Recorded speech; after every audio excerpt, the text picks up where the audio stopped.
This is a look at Clearwater Beach in Clearwater, Florida. This two-lane road is the roadway heading to the beach, which is really a barrier island off of the mainland. So there is usually a good amount of traffic here during the peak season and especially on the weekends. So this is a Saturday in July, and as you can expect, there's a decent amount of traffic, and we're a far way off from the actual beach. So I'll cut a little further closer to the actual Clearwater Beach to have a look at what that looks like.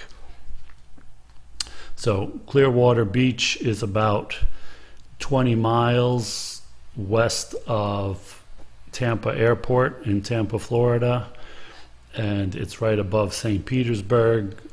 So there's a lot of beaches along this barrier island, but none of them is as famous or as popular as Clearwater Beach because of, I guess, the hotels, the area, the stores, the restaurants. Most of the rest of the beaches don't really have that. They're more residential kind of areas with houses on the beach and a lot of condo buildings. Here you have a lot of hotels, so that brings a lot of tourists to Clearwater Beach.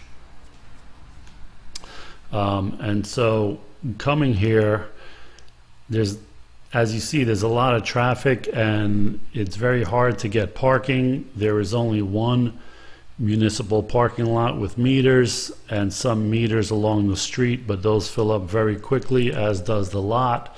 So if you think you're going to come here on a Saturday or a Sunday, you either better come probably before 10 o'clock in the morning or after 4 or 5 o'clock in the afternoon if you hope to get a spot in the metered parking lot, because the lot is not that big, and like I said, there's a lot of people here.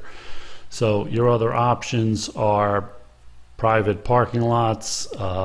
Also in the hotels they have some private parking. I think it's like $5.75 an hour at some of them, and other ones have flat rate parking lots like $20 for the day or $30 for the day.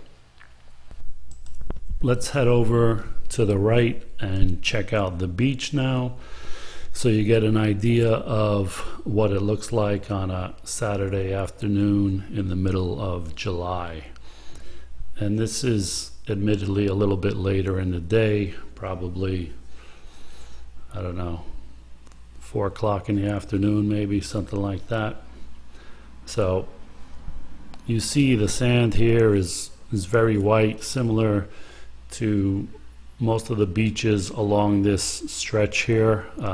Clearwater Beach is 2.5 miles long, so it's a pretty long beach, and the beach itself is not super wide, I would say, but there's still plenty of space for everybody. And one of the cool things is they have these kind of, I don't know, clamshell shelters, or I don't know what you call these things.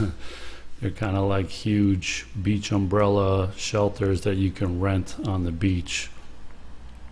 Not sure what they cost, but pretty good to keep you out of the sun. So the beach here is soft sand, not super soft, but it's good grainy white sand. It's still a little hard, not as hard as say Sarasota Beach, Siesta Key, but it's still a little hard. It's not fluffy or whatever. As always, the water here is pretty clear. I wouldn't say it's see-through. You're not really gonna see your feet that great, or it's not like these pristine clear beaches you might see in commercials for Caribbean beaches or something like that, but it's still pretty clean water, I would say. And it is voted, let's see, in 2013 it was voted the best beach town in the US. So and that was in the USA Today Readers Poll, And in 2019, it was voted the best beach in the US and the sixth best beach in the world, according to TripAdvisor. So, not really sure what their criteria are. I looked at their list, and the other beaches on the list were not beaches that I've been to, but I've been to a lot of beaches all over the world. And I don't know. Clearwater is good for sure, especially for the US. It's a very good beach, but it really matters what you're looking for in a beach. So if you're looking for a secluded, kind of quiet place, this is probably not for you. If you're looking for a place where you can drive to from a lot of states in the US, or come to the beach here and have a short drive from the airport and come right to one of these hotels right on the water and stay here with your family for whatever, 4 days a week, then this is a very good option, and everything is walkable. All of the restaurants and bars, and there's other attractions. There's an aquarium close by. You have these pirate ships, booze cruise pirate ships, which is probably popular with the spring breakers around March or whatever. And there's other things, jet skis you can rent, boats you can take fishing off of the pier or whatever. So all around, it has a lot of things for everyone, and so that's probably why it's always rated to be so popular. Now, in terms of what it costs to come out here, to stay here, you see these hotels over here that are right on the beach. Obviously, those are the most expensive, and most of those hotels, I believe, were built within about the last 10 years or so, and so this area has really been built up with a lot of construction in the last 10 years or so. Before that, it was just mostly those mom and pop concrete 2, 3, 4-story hotels, motels across the street that don't have common hallways. It has kind of that outside walkway to get into your apartments, really cheaply built type concrete buildings. And so you have an option of both depending on your budget. So just a quick look up on booking.com for the next weekend to see what it would cost in some of these places. And so those cheap mom and pop kind of places range from about $125 a night for the weekend, say a three night weekend. And some of these other places that are right on the beach are more in the $200, $230, $250, $300 a night range. Now, I don't know what it is in off season or if you book longer or whatever, but that's kind of what you can expect to pay to stay right on the beach here. And so for some, that might be a good deal. For others, maybe it's not. I don't know. But like I said, there's a good amount of different budgets for everybody here. So that's another reason probably why it's so popular. And during spring break, a lot of college kids come here and, probably stay in these cheaper places across the street that you see on the left. There's also a good amount of nightlife out here. So you have Shepherd's, which is kind of a hotel outside bar right on the water that has different DJs every night, and it's kind of a crazy scene. You have these bars down the street like Brown Boxer, which I don't know, a lot of people go to over there. Hulk Hogan, there's a statue of Hulk Hogan over there.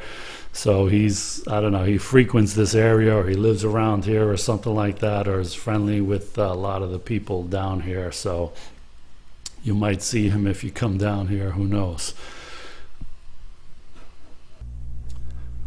Normally, I don't even come to Clearwater Beach. The only time I'm here is because I have somebody visiting me and I come here to show them this. It's kind of like if I'm in New York and somebody comes to visit me, I show them Times Square, but I don't normally go there. So a few months back, I had a cousin come down with her boyfriend, and they stayed at one of these hotels across the street, one of these cheaper concrete block ones.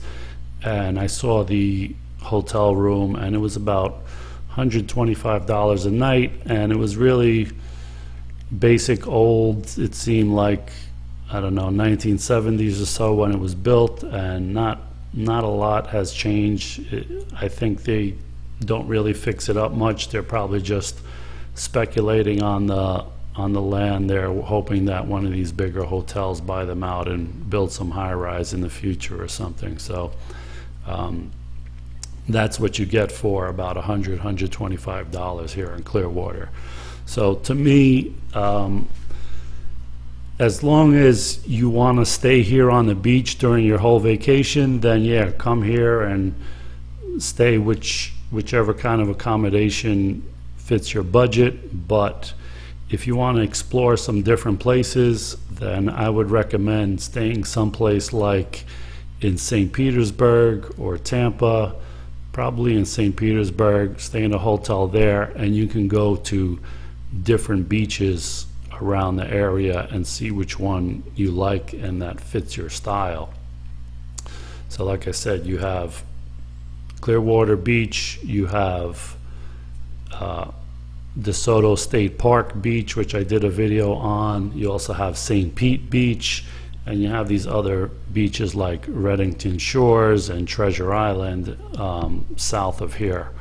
So there's a lot to see, and maybe you don't want to get stuck at Clearwater all the time, so that's another option. So that's a look at what the best beach in the US looks like. I hope it gave you a lot of good information about the area, the amenities, the prices, the crowds, the traffic, and so I hope it gave you a good idea to see if it's a good fit for you if you choose to come visit here or choose another beach in the area. So if you like this video, please give me a thumbs up, leave a comment, subscribe to my channel. All of these things help me with the YouTube algorithm to get my small channel put in front of more viewers. Thank you for watching.